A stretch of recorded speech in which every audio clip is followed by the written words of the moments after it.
Okay, just a couple of announcements regarding the hearings that were conducted today. First, we had supposed to have former Yusek Bernardo was supposed to appear again before the ICI, but instead his lawyers came and requested for a resetting. The reason behind is that he is supposedly sick. He submitted his medical certificate, and it will be moved to next week. Okay. Second, the spouses Diskaya appeared before the commission, and upon the advice of their counsel, they invoked their right to self-incrimination and manifested that they will no longer cooperate with the investigation being conducted by the ICI. So that would be the two announcements that I am sharing, informing the media and the public. Now I will entertain a couple of questions for clarification. Please stand up if you have a question. And introduce yourself and your network. Yo, that's cool. Sir, just a follow-up dun sa they will not cooperate on the investigation. Okay. What is ICI's take on this? At ano po yung sinabi nila bakit? Yun nga, parang. Well, basically they explained that they were thinking that when they cooperate before the ICI, they will be getting a favorable recommendation from the commission as state witness. And they also cited a supposed interview by Ms. Karen Davila with Commissioner Babe Simpson, wherein the issue of the commission recommending a state witness was discussed. So as far as they're concerned, I believe that they said that there was a statement by Commissioner Simpson regarding his own personal take, sa kanyang opinion na as of now, he sees no witness or no person who may be recommended by the commission as state witness. However, I believe, and I saw the interview, that he qualified that as his own and not by the commission. So because of that, they are now saying that they will no longer appear before the commission and cooperate. Okay, next. I think we're talking about the insurance. Yeah. So, print, anybody from print? Okay, radio? TV? I'll Go. pick up, how does the ICI see this non-cooperation from the Diskaya couple? Will this kailangan pa rin ba natin sila? And pag kailangan natin sila, natasabina, paano ba yun? Well, unang-una, I believe that we are still continuing with our investigation. Tuloy-tuloy pa rin. Kung ano man ang mga nasabi nila, kung ano man ang mga nasabi ng mga ibang testigo, will be sufficient enough, no, for us to continue our investigation, build our cases, and file the necessary recommendations sa Ombudsman. Meron naman tayong magiging sources of information or evidence for us to build our case. So we don't need them anymore. Right now, I think we have, as far as they're concerned, anyway, they were able to appear before the commission, and that would stand. And we will take those into consideration still. So prior to this, we're curious, ba't pabalik-balik yung dalawa? Because they were saying that they needed they wanted to present other additional documents or evidence that might help the commission. Or last na lang my part on this Yes. subject. So ibig sabihin, sir, yun namang pag-investigate nyo, kasama yun sa mandate to recommend state witnesses, di ba? Yes, that's part of EO 94. Pero yun po ang premise ni Attorney Samaniego na we thought pwede kaming maka-advantage dito sa ICI, maybe considered as state witnesses. Is that a misappreciation of the premise of the investigation? Or Well, kung ano man yung kanilang reason for appearing before the commission, I will leave that to them.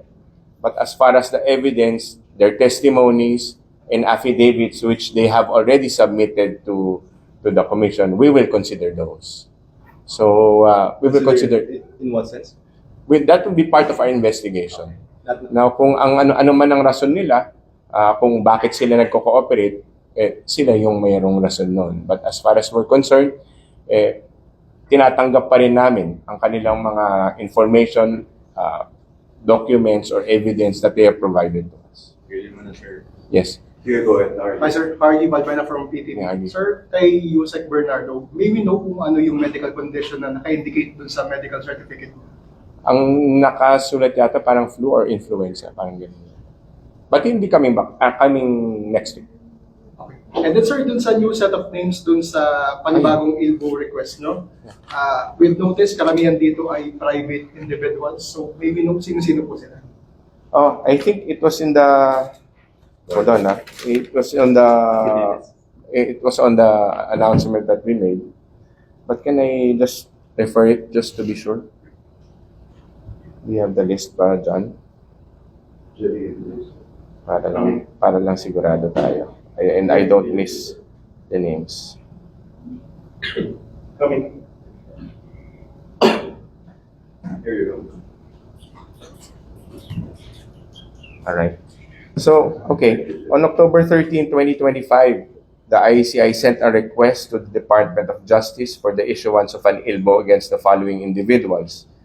Former Congressperson Mary Mitzi Mitch Kahayon Uy.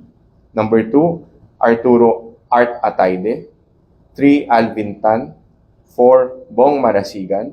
5, Elmer De Leon. 6, Ed Fuentabella. 7, Johnny Santos. 8, John Mary, I don't know how to pronounce this, but Vianney Parago.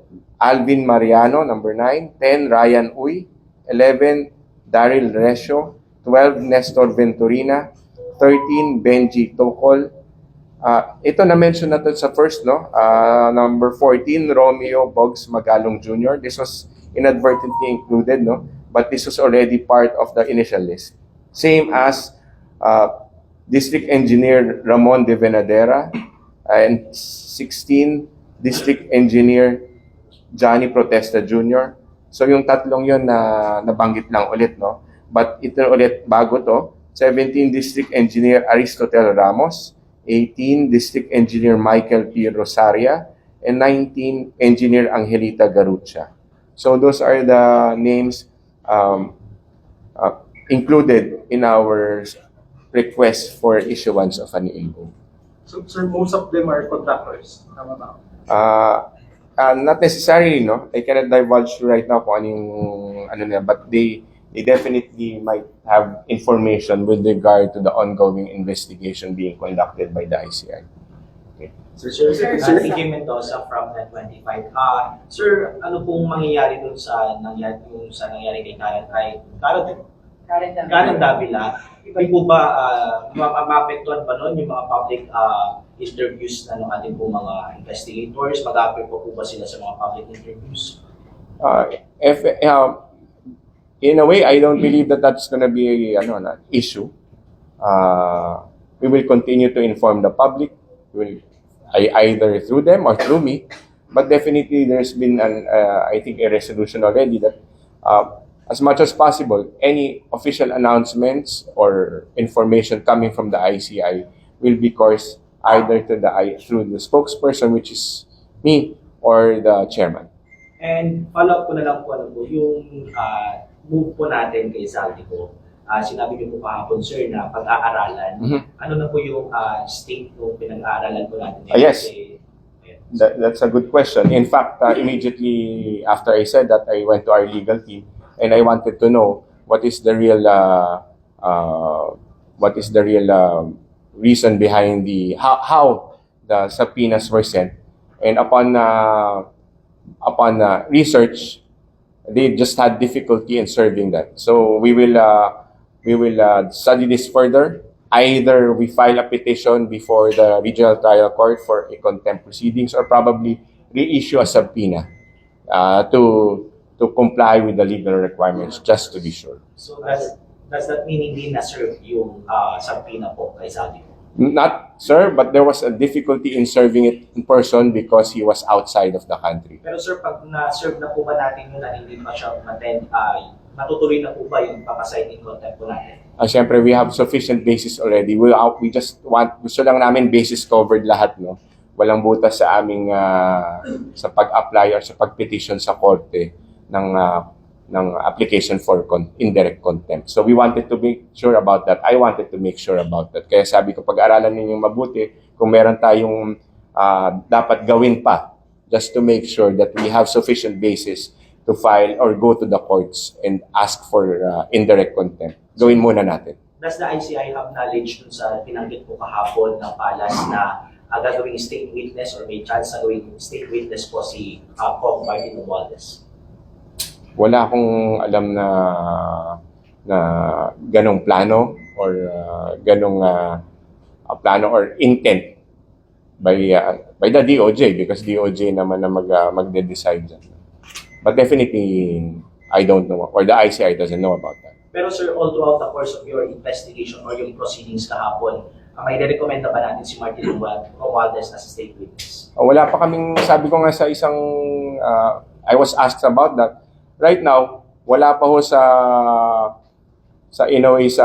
within the horizon ng ICI. Kasi sa ngayon po, kailangan po namin muna tignan lahat ng mga facts, evidence, or even ng mga testimony ng mga tao. Dahil meron po tayong mga guidelines dyan, di ba? Sa WPP application. And one of those would be not the most guilty. Isa yung mga yun no? So, titingnan natin lahat ng mga elementong yan. And we want to make sure if and when there is a necessity na kailangan naming mag-recommend ng state witness, we have to be sure that we will be following those rules. So, sa ngayon, medyo kulang pa dahil simula pa lang nga ng investigation. So, we cannot conclude. Nasa may part lang, sir, para sa Last update two. lang po.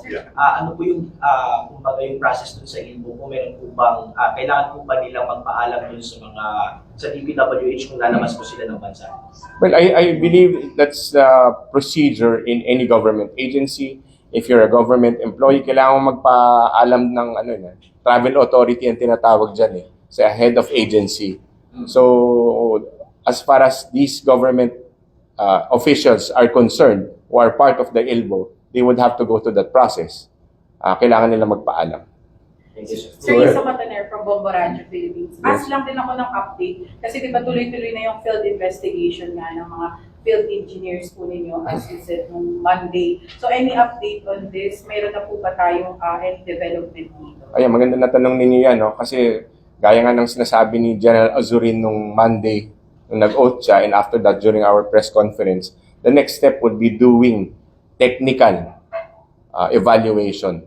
And one of those is either you go directly to the site or we are exploring technology to do that. I cannot just tell you right now how we will do that, but we are exploring that and we are excited about that option. Sir, ano ang implication ng hindi na pag-operate ng mga Diskaya dito sa ICI considering na sila ang prominent talaga pagdating na sa mga contractor sa flood control projects? May any implication ba ito? Mabubutasan ba ang ICI with this? Hindi naman. Marami naman tayo mapapagkuhanan ng information. In fact, ang dami nang nagte-testify. And pagdudugtong-dugtong natin lahat yan para makuha natin kung ano talaga nangyari at makuha natin kung ma-filean natin or ma-recommend natin na ma-filean itong mga taong to. But definitely, we will get to the bottom of this. We will continue our investigation para malaman natin kung sino talaga yung mga may sala. Sir, Last Jason po na. ng Last SNI. question, please. Follow up on sa question ng Bombo Radio. Will this affect yung bilis ng investigasyon yung sa hindi na pag-cooperate ng mga Diskaya? And second question, sir, sa tingin ninyo may nag-influensya sa mga Diskaya para hindi na mag-cooperate sa investigasyon ninyo? As far as yung bilis ng investigasyon, hindi naman siguro. Gaya nga ng sinabi ko, we have other sources. We can tap other sources. At ano yung pangalawang Kung tanong? may nag-influensya sa mga Diskaya na I cannot speculate on that. Hindi ko So, under consideration ba sila na state witness? Wala pa nga kami, di ba? Sa gaya nga ng nasabi ko, it's too early to tell. Kasi kailangan natin makuha muna yung buong picture bago tayo makarekomenda kung kailangan mag-recommend. Sir, on the case of former use and kasi padalawang beses na po hindi siya pumunta. If the third time around hindi pa rin siya sumipot for some reason, what will ICT do? We'll wait for that because it's the commission who will decide on that, Daphne.